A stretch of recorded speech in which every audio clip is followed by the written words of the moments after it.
waaleykum salaam Hadj Babacar ñu ngi leen nuyu ziar ñëpp ñu ànd ak RFM di leen ñaanal mbokk yi jàmm yi sàkku ñaan ci yéen ñëpp xibaar yi ak bëccëgu tey gi dina jagleel jàngoroy diabète association Sénégal bi ci ngir taxawu gi jëmee ci ñi amee jàngoro ji fii ci mim réew xew week ndaje mi ca Tambacounda lañ ko taamu amale la ca yéeme foofee rek mooy Tamba amul foofu centre ngir seet yaram ya taxaw it ñi amee jàngoro ji leneen ci xibaar jëm ci wàllu njaayum gerte gi lay xëy neexul ci béykat yi ak njëkk la ak fixé gi ay xibaar ne nguur gi waa ji dindi la mu doon tegoo ne wàllu subvention waral ba fii si wala gunu la ñuy jëndee njëg li ci baykat bi kilo bu ca ne terrorisme ak lu jëm ci wàllu njaayam drogue lu ne menace ak tëkku la fii ci mim réew ministre forces armées Sidiki Kaba ni waxee ba muy di teewe xew bi jëmoon ci ubbiteg gendarmerie ca Thiadiaye sàkku na ci askan wi ñuy daal di gën a jàppale takk der yi ci wàllu xeex beeg kar gi ñeel ñaawteef yu ni mel wàllu xibaar bokk na ci it ki nga xamante ni mooy kilifa di country manager bu Cosmos ak ki toogal BP fii ci Sénégal ci xibaar ñu ngi leen di xaar tey ji ci tribunal ab Ndakaaru ci kaw déglu gi ñeel mbiram Petro-Tim sport gi Cheikh Tidiane Diagne culture Hadj Ndate Diop yéene kaay Mamadou Mouhamed Ndiaye ci technique bi Malan Sonko.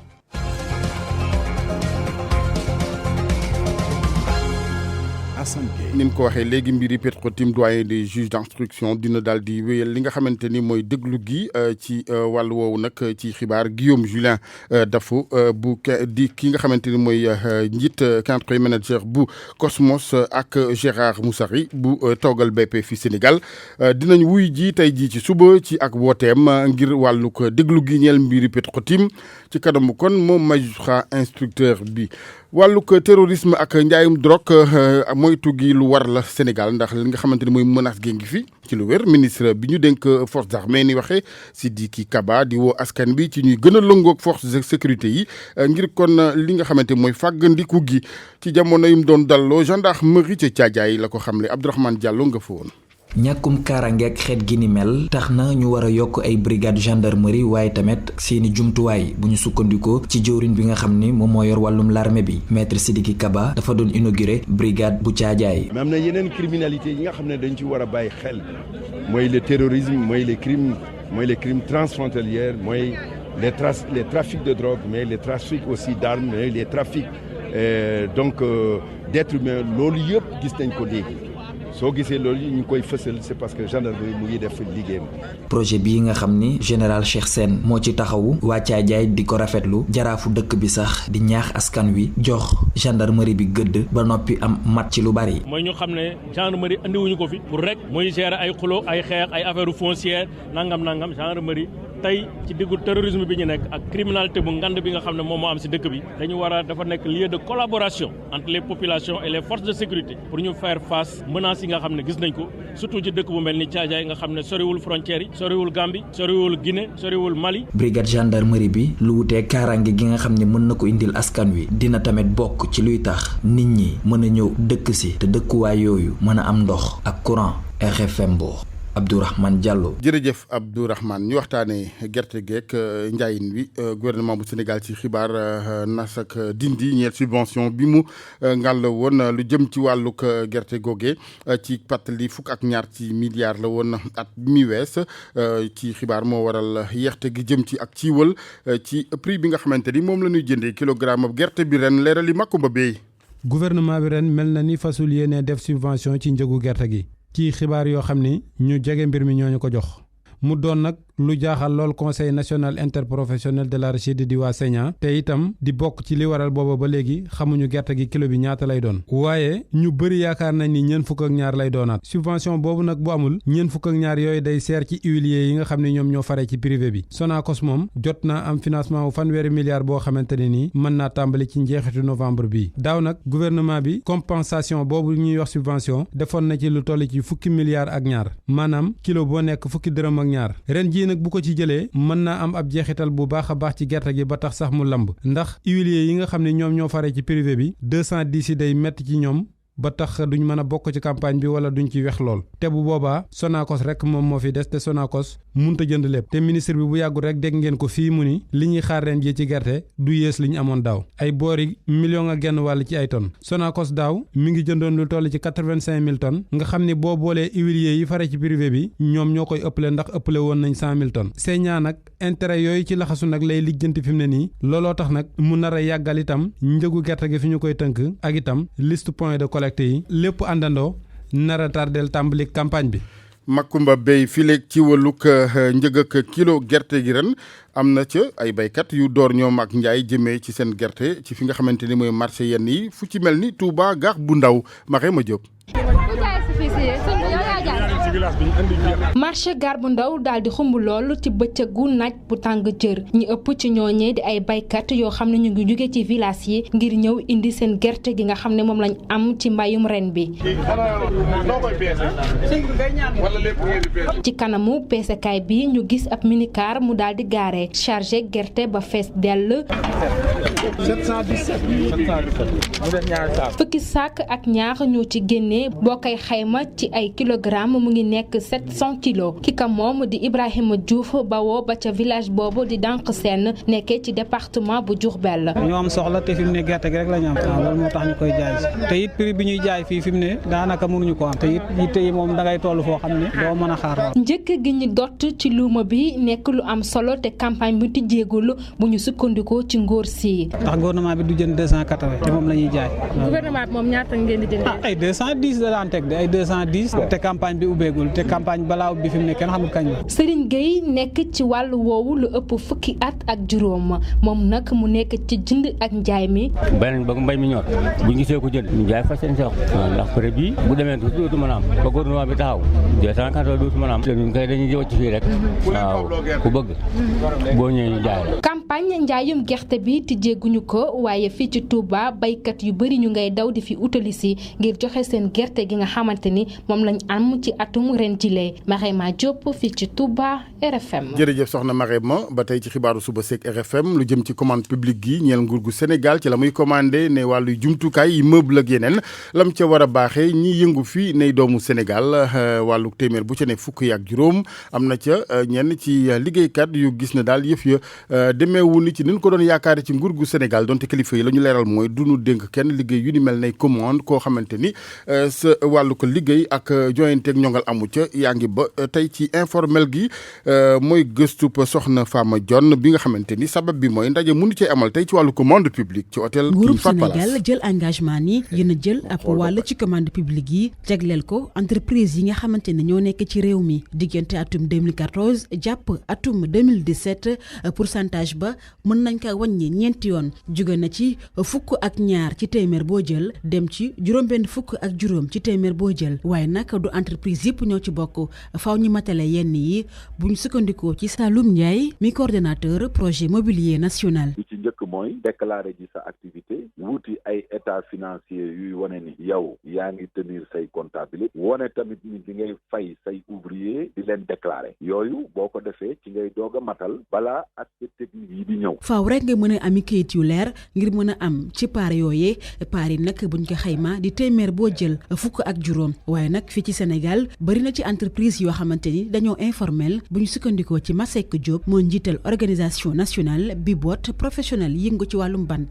xam nga nag aussi tam on ne veut pas une chose et son contraire maanaam soit que da ngay bokk wala doo bokk dafa mel ni compétition la rek ñu ne la compétition lii ak lii nga war a wax def pour bokk ci compétition bi maanaam appel d'offre yi aussi il faut que nga matal lépp soo matalul lépp wax dëgg yàlla tey mënul la cee defal dara. ci atum 2015 la ñu taxawal coordination projet mobilier national ci atum 2018 fukk ak juróom-ñetti entreprise artisanale daal di séddoo koppar yi toll ci $1 milliard ak juróom-ñetti fukki millions waaye nag ngir yeneen entreprise yi mën caa bokk faaw rek ñu formaliser wu mu nekk ab condition woo xamante ni boo ko matalewul doo bokk ci marché ya. RFM rajo askan wi. bëccëgu tey gi àddina jagleel jàngoroy diabète fii ci Sénégal nag association bi nga xamante ni moo taxaw ngir taxaw gi jëmee ci ñu amee jàngoro ji dañoo taamu daal di amee lay xew ca Tambacounda penk bu Sénégal thème bi ren mooy njaboot gi ak jàngoro ji di diabète li yéeme ci mbir mi mooy Tamba googe ñu daal di joxante ndaje amu foofu centre boo xamante mooy yëngu ci wàllum ceet yaram gi waaye taxawu gi jëmee ci maladie moo waral bu nu sañoon Assad ak njiit la kilifa yi Sénégal taxaw ca nu mu waree ci wàllu kon jàppale gi ndax jàngoro la gu laaj loxo yi jot ginnaaw gi njiital googee kuréel association bi taxaw ngir ñu amee jàngoroy diabète ci Sénégal Baye Oumar Gueye ak Moussa Oumar Gueye. di wax rek ne autorités yi tamit wax nañu jàpp ci mbir mi dimbali diabétique yi war nañu wane tamit prise en charge de qualité mooy ne hôpitaux yi ñu defaraat ko de telle sorte que diabétique yi bu fa egsee mu am pàcc boo xamante ne mën nañ ko jël prise en charge boo xamante ne dootul soxla muy jóge Tambacounda di ñëw ba Dakar te loolu bés bu ñu ko amee rek dañu naan gàcce ngaalaama ñi nga xamante ne ñooy xeex te dëkk fii ci localité Tambacounda. pour wane rek ne diabète nekkul Ndakaaru rek boo ko amee am nga ko sa ngiiru dund bàyyiwul jigéen bàyyiwul góor bàyyiwul xale bàyyiwul mag alors loolu ñu yëg nga ne feebar bi njëg bi dafa cher parce que ci wàllum faj pour nga mun a am njëg boo xamante ne correct na pour faju il faut que nga dépenser dépense bu xamante ne dafa diis loolu si am ñoo xamante ne dañu néew doole day metti lool ñu ne comme loolu résolution des Nations Unies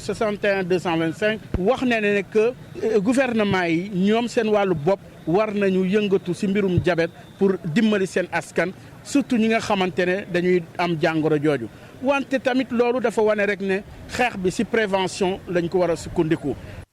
ñu des ba tey ak wàllu wér-gu-yaram ak personnel ak l'hôpital bu Richard-Toll ñoom nag la ñuy daal di jàmbat rek moo daal di jëm ci ay weer yu nu warlu ak ñoom ne ak pay ci wàllu prime ci wàllu dëkkuwaay agent yooyu ñu ngi it di ñaaw lu ñu ne ñàkk goo xamante ne léeg-léeg muy manqué wàllu garab ca boobu hôpital waral seen dox démb ba woon ñu lal ci jàmm yooyu liggéeykat que nu jiiñ nag jafe-jafe yëpp mooy njiital hôpital ba Mamadou Diagne.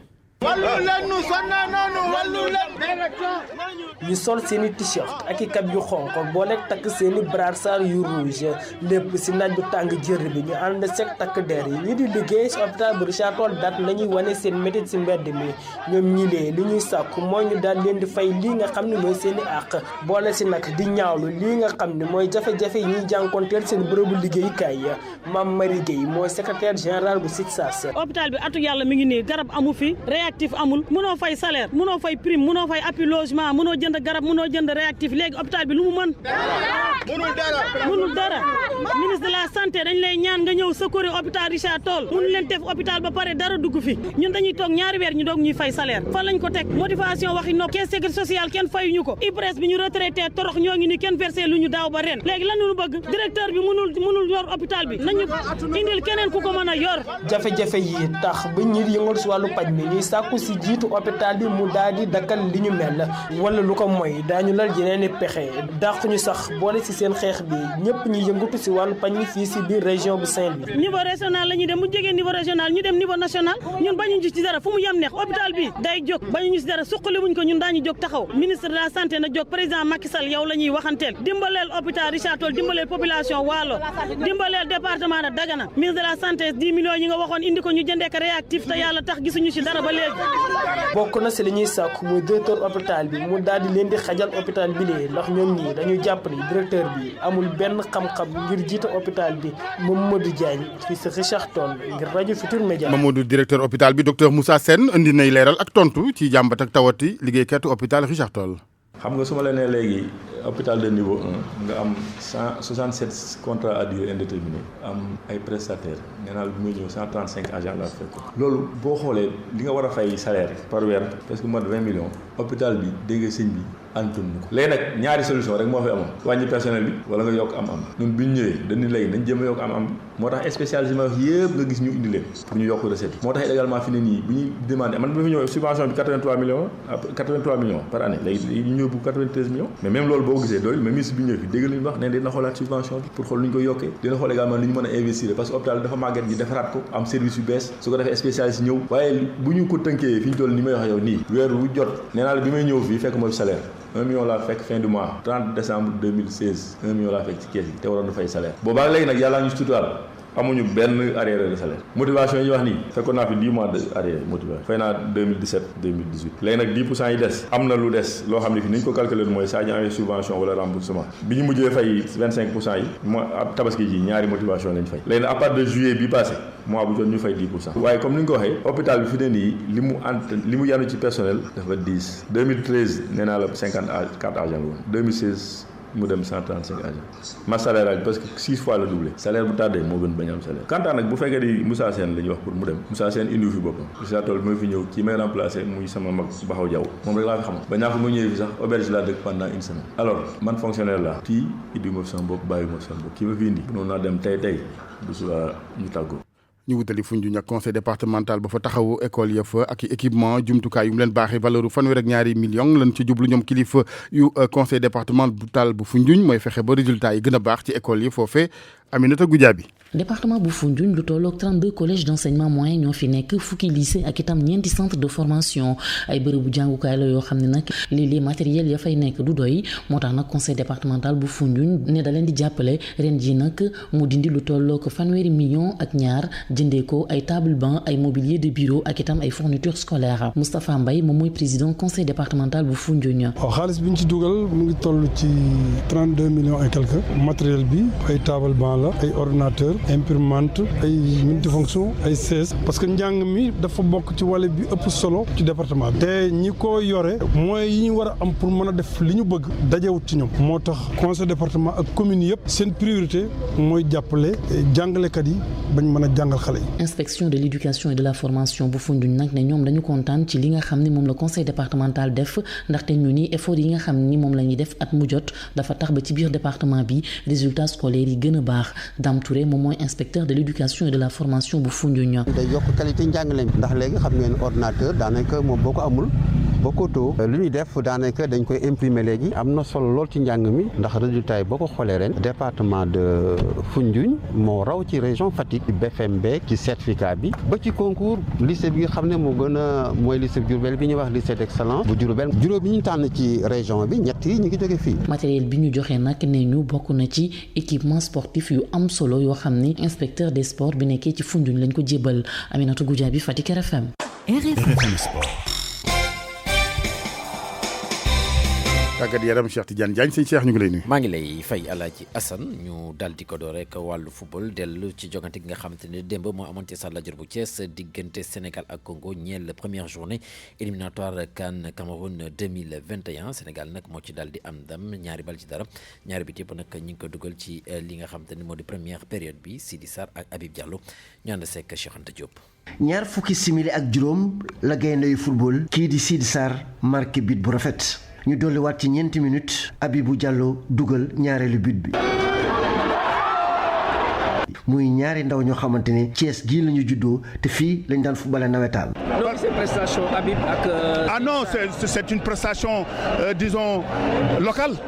parce que c'est les Thiessois qui ont fait la différence chez eux parce que c'est des joueurs qui connaissent ici le Stade Lat Dior. joué nañu fii ay marché club bu Thiès yi ay TFC Thiès Football Club donc xam nañ ko. je pense que également loolu jox na leen également gëdd ba pour ñu jël match bi à bras le corps. Amsatou Fall nekkoon directeur technique bu équipe nationale bu football gis ne Sénégal de mi ngi teg ay jéego yu am solo te it ñu ngi yokk seen doole. début compétition la am na encore yeneen 5 matchs yu war a ñëw au fil des matchs di nga gis beneen équipe Sénégal parce que ñi dañuy màgg nii noonu équipe yi di màggee noonu équipe yi di match yi di tegaloo noonu la ñu tegaloo gis nga Krépin Diatta léegi il joue en leader maintenant. gaynde yu Sénégal jël ndam li ci kalamu Congo Habibou Diallo bi mu génnee supporters yi rawatina waa Thiès ñëpp ko doon tàccu.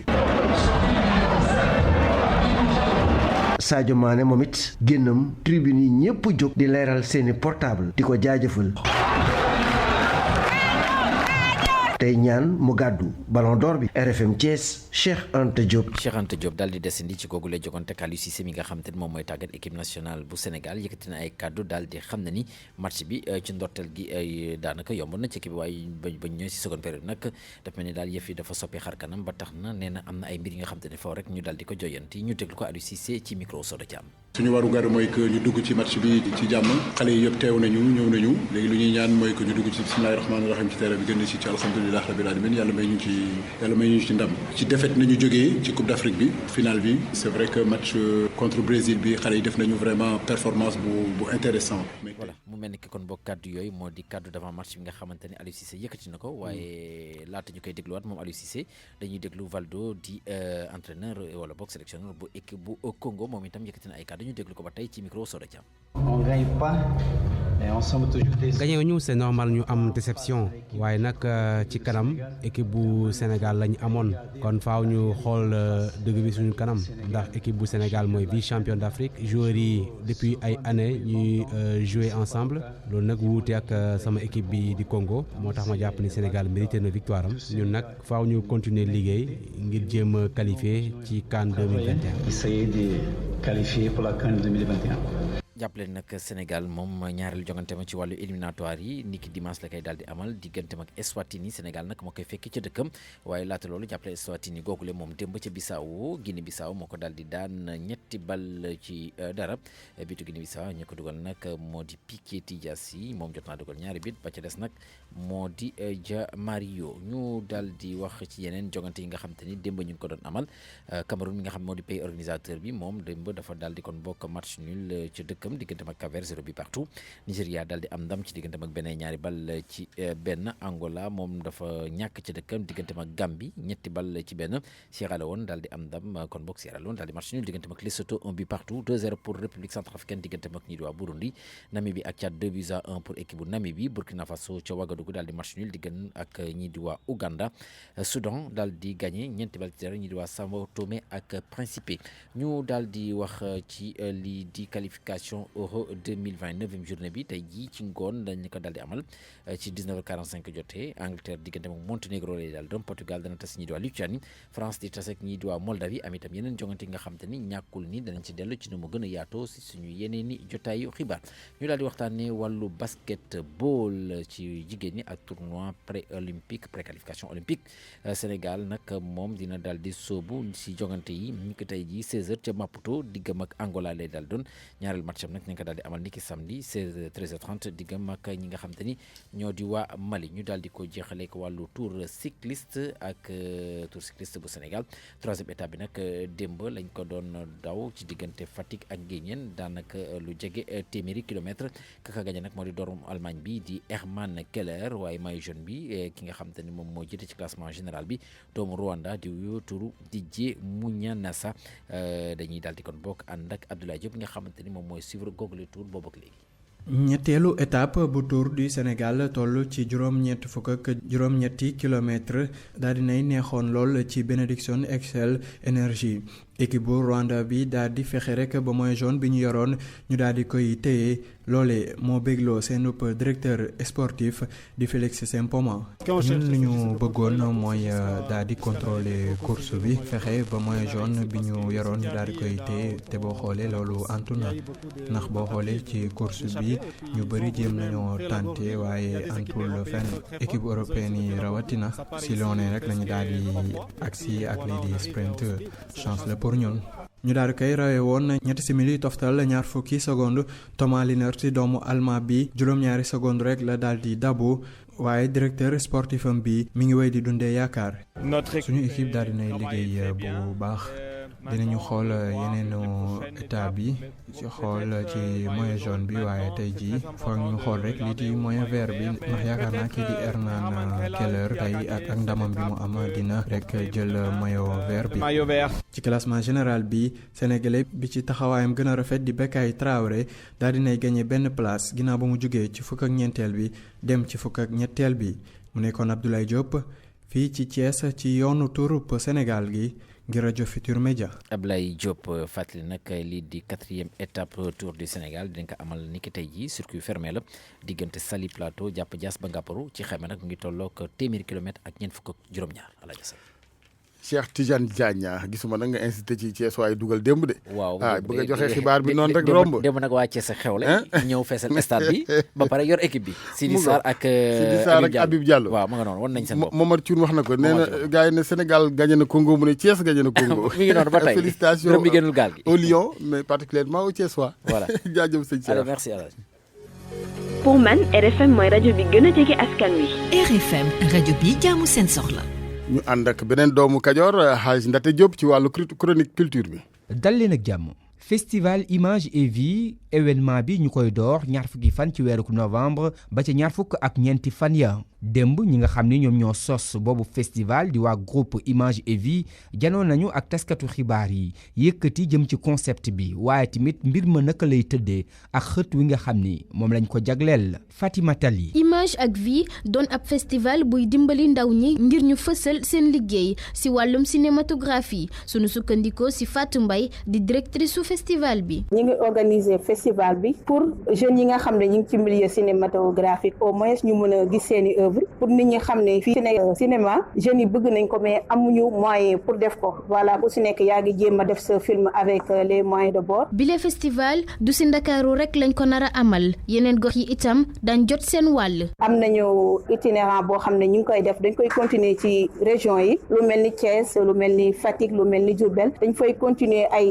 projection yoo xam ne en plein air la dañ koy def ci bayaal yi nga xam ne dañ ciy invité ñëpp teg ci ay film yoo xam ne dañuy sensibiliser xale yi comme thème bi rek image et éducation parce que ci image nga mën a éduquer xale yi. gile xew-xew dina tax bañ gën a fësal jéego yu ñi amal festival bi di def. Fatou Mbaye. ñun thème bi jëloon nañ ko bu yàgg sax avant ñu doon xalaat convention bi parce que daa yooyu ci ginnaaw xam nga image bi en plus moom dafay former xale yi da leen di former ci bind ay scénario ci prise de vue prise de son donc occasion la woon ci festival bi pour ñu faire valoir xale yi li nga xam ne ñu ngi leen koy jàngal. fanweer ak juróom-ñett si ay film ci loolu juróom-ñaar yi ay documentaire lay doon ñaar fukk yi ak juróom doon fiction juróom-benn yi ay animation yu jóge si fukk ak juróom si ay réew ngir festival bi image ak vie di def kem kàttanam ngir fexe ba xale yi mën a jàng ngir image yi ñuy gis ñu mën ko jàngat waaye itam dal di si joxe seen xalaat. édition 2019 bu FILDAK di foire internationale bu livre